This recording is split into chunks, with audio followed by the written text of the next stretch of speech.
नमस्कार, आप देख रहे हैं जनसंवाद 24x7। लोनी का अनामिका गर्ल्स इंटर कॉलेज शिक्षा का मंदिर, वह शिक्षा का मंदिर जो हजारों छात्रों के जीवन से खेल रहा है, जहां निर्माण कार्यों में ऐसी कोताही बरती गई है जिससे कोई भी जनहानि किसी भी समय हो सकती है। छात्र जहां इंटर तक ये कॉलेज है, इस कॉलेज में लगभग 1000 से 1500 छात्र शिक्षा ग्रहण करते हैं, लेकिन इसका निर्माण बहुत ही घटिया है। आखिर किन मानकों के तहत इस स्कूल को परमिशन मिली, जिसकी एक मंजिल टी आयरन, देसी भाषा में अगर बताया जाए तो पत्थर और गाटर पर टिकी हुई है, बाकी की 3 मंजिलों पर लेंटर पड़े हुए हैं। ऐसे स्कूल को शिक्षा विभाग ने किस नियम के तहत परमिशन दे दी स्कूल चलाने की? ये सारा गठजोड़ होता है, गठजोड़ लेन देन का, गठजोड़ टेबल के नीचे पैसे का, गठजोड़ अधिकारी और स्कूल संचालकों का, जिसकी वजह से जो स्कूल जिसकी मान्यता रद्द होनी थी उस स्कूल को मान्यता मिलती है और वह स्कूल चलाया जाता है। अब से नहीं, लगभग पिछले 30 से 35 सालों से, जहां एक मंजिल पर आयरन और पत्थर पड़ा हुआ है, ऊपर की 3 मंजिलों पर लेंटर द्वारा निर्माण किया गया है, परंतु कार्रवाई अब तक किसी ने नहीं की। जहां प्रवासी विकास मंच के प्रदेश अध्यक्ष सुशील श्रीवास्तव ने तहसील दिवस पर शिकायत दर्ज कराई लोनी नगर पालिका में, उसके बाद प्रशासन जागा और स्कूल तोड़ने के आदेश दिए। उसके अगले दिन ही स्कूल संचालकों ने अपने यहां पर मजदूरों को लगा दिया, टी आयरन तोड़नी शुरू कर दी। अब तक विभाग क्यों नहीं जागे थे? क्या हर महीने एक मोटा पैसा बंधा हुआ था, या स्कूल संचालकों से वह पैसा ले चुके थे जिसके एवज में स्कूल संचालक को गारंटी दी गई थी, तुम्हारे स्कूल में कोई आंच नहीं आएगी, तुम्हें स्कूल जैसे चलाना वैसे चलाओ, तुम्हारे स्कूल से अगर कोई जनहानि होती है तो उसे हम देख लेंगे। ऐसे कुछ सवाल जिनका जवाब ना ही स्कूल संचालकों के पास है और ना ही उन अधिकारियों के पास है जिनकी वजह से इस स्कूल का, इस कॉलेज का संचालन किया जा रहा था। अगर कोई दुर्घटना घट जाती तो सैकड़ों परिवार तबाह हो जाते, उनके घरों के लाल चले जाते। क्या स्कूल संचालक और जीडीए और जिन विभागों से संबंधित ये स्कूल चल रहा था, ये कॉलेज चल रहा था, वह विभाग उन परिवारों की पूर्ति कर पाते? बिल्कुल नहीं। आज हमारा सवाल यही है उन अधिकारियों से जो अधिकारी इस तरह की घटिया बिल्डिंगों में स्कूल चलाने या कोई और कार्य करने की अनुमति प्रदान करते हैं। क्या उनके परिवार का बच्चा इसमें पढ़ रहा होता तो इसी तरीके से स्कूल को मान्यता मिल जाती? नहीं मिलती, क्योंकि उस वक्त इस कॉलेज के अंदर उनके परिवार का बच्चा पढ़ रहा होता। अपने परिवार के बच्चे का अहित होते नहीं देख सकते थे। ऐसा अधिकारी और परिवारों के बारे में सोचें, और ऐसी बिल्डिंगों जहां पर स्कूल चलाए जा रहे हैं या कोई और कार्य किए जा रहे हैं जिससे कभी भी दुर्घटना घटित हो सकती है, उन बिल्डिंगों को सील करें, उन स्कूलों कॉलेजों की मान्यता रद्द करें, जिससे आने वाले समय में स्कूल संचालक या जो भी कोई इस तरह के सामाजिक कार्य करते हैं वह सही निर्माण करें और परिवारों के साथ कोई दुर्घटना ना हो। अभी हम आए हुए हैं प्रवासी विकास मंच के प्रदेश अध्यक्ष सुशील श्रीवास्तव जी के यहाँ पर। ये प्रवासी जो यहाँ पर लोनी क्षेत्र में जो प्रवासी परिवार आए हुए हैं, उनकी बहुत अच्छी तरीके से देखरेख करते हैं, उनकी सुख दुख में, ये हर सुख दुख में शामिल होते हैं। ऐसे ही एक इनके पास शिकायत आई थी, यहाँ पर बेहटा विकास कुंज में एक स्कूल है अनामिका गर्ल्स इंटर कॉलेज, जहां बहुत सारे प्रवासी परिवारों के बच्चे पढ़ते हैं। सुशील श्रीवास्तव जी के पास शिकायत आई थी कि इसकी एक मंजिल टी आयरन पत्थर पर टिकी हुई है, बाकी 2 मंजिलों पर और लेंटर पड़ा हुआ है। ये स्कूल कभी भी जमींदोज हो सकता है। तो आज हम उसी संदर्भ में बात करने आए हैं सुशील श्रीवास्तव जी, क्योंकि कल तहसील समाधान दिवस पर इन्होंने एक डीएम साहब के पास शिकायत भी दी थी और इनकी शिकायत का असर हुआ कि स्कूल में कार्य शुरू हो गया। तो श्रीवास्तव जी, सबसे पहले तो आपने जो कल डीएम साहब को शिकायत दी थी उसका अभिप्राय क्या था? देखिए, जैसे कि आपने बताया अभी कि लोनी का जो ये स्कूल है विकास कुंज में, अनामिका इंटर गर्ल्स कॉलेज के नाम से, कक्षा नर्सरी से लेकर 12वीं तक है।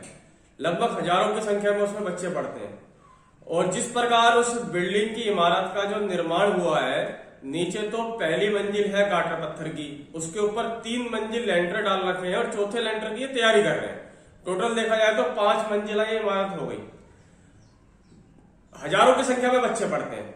अगर वो स्कूल जमींदोज हो जाता है तो स्कूल संचालक की इसमें लापरवाही मानी जाए या विभाग के अधिकारियों की या जीडीए की लापरवाही मानी जाए। इसमें जिस परिवार के बच्चे के साथ में यह हादसा होगा, उसका तकलीफ कौन महसूस करे?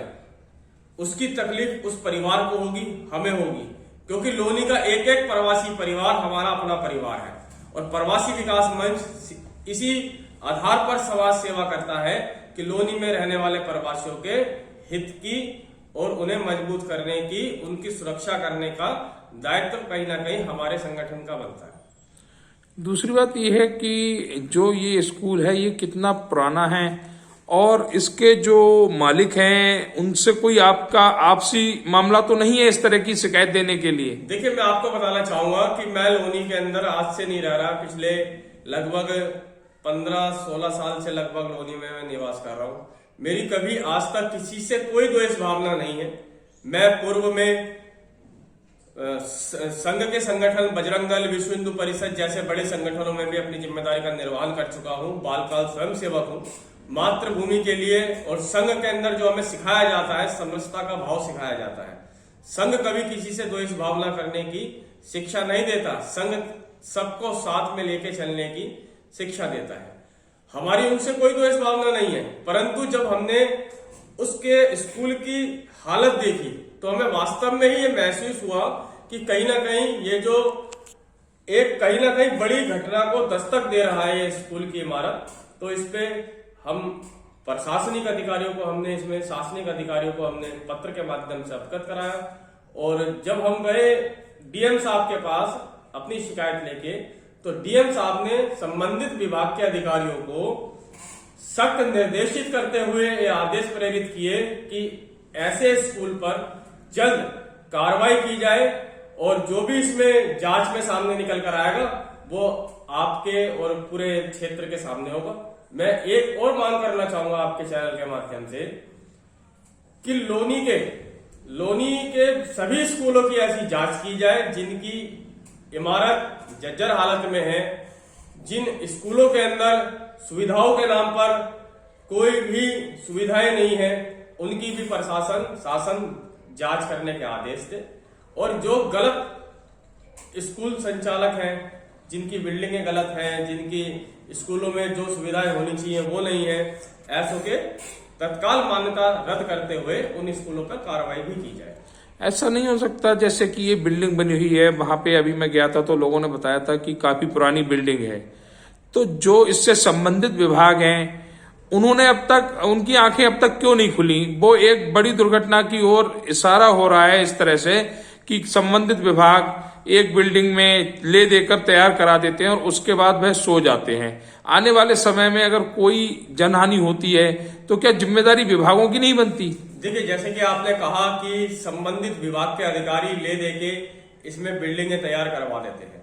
देखिए, उसके लिए तो मैं यहाँ के माननीय डीएम साहब से, माननीय जिला अधिकारी महोदय से मैं निवेदन करना चाहूंगा कि ऐसे भ्रष्ट अधिकारियों की निष्पक्ष तरीके से जांच की जाए और जो भ्रष्टाचारी में लिप्त पाए जाते हैं उन पे सख्त कार्रवाई करते हुए उन्हें जेल भेजने का भी अधिकारी महोदय कार्य करें। क्योंकि ये प्रदेश में योगी आदित्यनाथ जी की सरकार है, भाजपा की सरकार है। भाजपा में भ्रष्टाचारी मुक्त की जो लड़ाई क्षेत्र में लड़ी जा रही है माननीय क्षेत्रीय विधायक नंदकिशोर गुर्जर जी द्वारा भी, उसमें भी हम उनका पूरा योगदान करते हैं, पूरा सहयोग करते हैं। और ये उनसे माननीय विधायक जी से भी हम ये निवेदन करने चाहेंगे कि जो भ्रष्टाचारी के जो लोनी में अधिकारी बैठे हैं, जिनके कारण आज शिक्षा के संबंध में स्कूलों की बात करें, या अभी कुछ दिन पहले आपके चैनल के माध्यम से भी ये दिखाया गया था कि एक हॉस्पिटल में एक बहन की निर्मम हत्या कर दी गई थी, क्या उस हॉस्पिटल के अंदर अगर वो सभी मूलभूत सुविधाएं होती तो वो आज हॉस्पिटल सील नहीं होता। प्रशासन ने अपनी कार्रवाई करते हुए उसे सील किया। ऐसी मेरी आपके चैनल के माध्यम से ये सरकार से और क्षेत्रीय विधायक माननीय नंदकिशोर गुर्जर जी से और शासनिक प्रशासनिक अधिकारियों से मेरा ये निवेदन है कि ऐसे भ्रष्टाचारियों पर तत्काल उन पर लगाम कसते हुए उन्हें जेल भेजने का कार्य किया जाए। धन्यवाद।